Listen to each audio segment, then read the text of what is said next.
Um, I will be around to listen to the panel, but I do need to leave a bit early, so I just thought it'll be less disruptive if I make my comments now. So good afternoon and thank you. First of all, Mr. Anando, really enjoyed your presentation. And actually all the slides, these are probably some of the most evidence-based and action-driven material that I've seen so far, so it's very easy for us to, the ease of doing business with these slides is quite high, so thank you for that. Let me take your point about the similarities between Bangladesh and Japan. Did you say the flag, the fish, the eating with the hands? I would also say that there are some interesting opposites that should also make us attractive to each other. As they say, opposites attract. And in the economic field, they attract very strongly because that's where you create new value. You have things that we don't have, and we have things that you don't have. I have been going to Japan very frequently over the years, and there was a time in my investment banking career, I had a big team in Tokyo, which required that I be there at least once a month.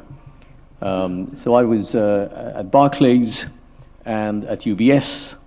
At Barclays, the Tokyo office used to be in Otemachi, just outside the station.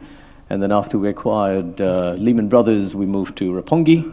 And so between the two, I used to travel quite a bit. I also started going quite frequently when Abenomics became a thing. Do you remember that? When Prime Minister Abe first came about, I don't know if it's still fashionable to talk about that, but I really liked the framework of the three arrows of Abenomics. You had monetary policy, fiscal policy, and structural reforms. And in many ways, what we're trying to do here is the third arrow of Abenomics, in a context where the first two arrows are very different for us.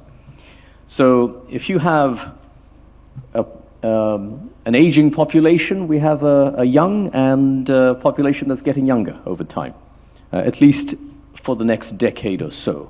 So I believe the median, the average Japanese, is about 22 years older than the median Bangladeshi. One of the macroeconomic consequences of that is you have a disinflationary, deflationary environment. We're clearly fighting inflation over here.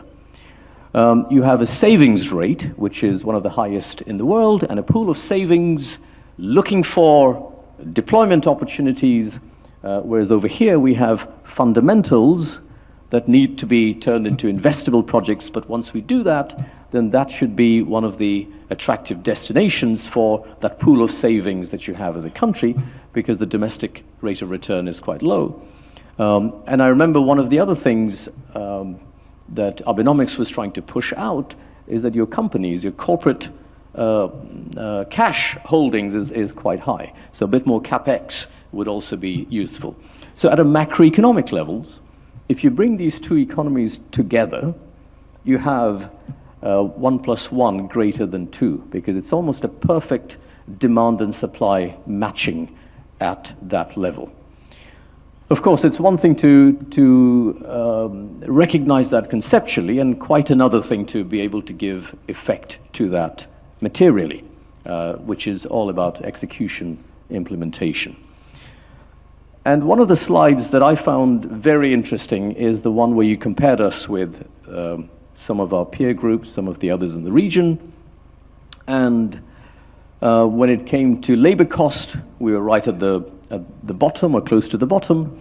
And when it came to difficulty of doing business, we were somewhere close to the top.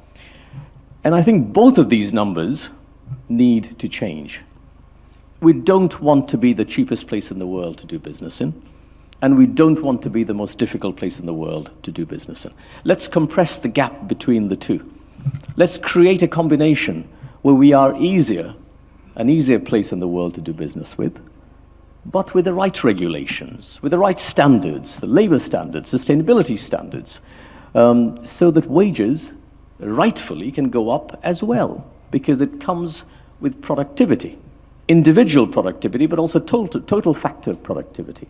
So let's work towards that. I know that Japanese, the entire ecosystem, from the government through your agencies to your companies, are extremely consistent, long-standing, permanent friends, partners of Bangladesh in that. So that's the destination. And thank you for joining us on this journey, and see you around. Thank you very much.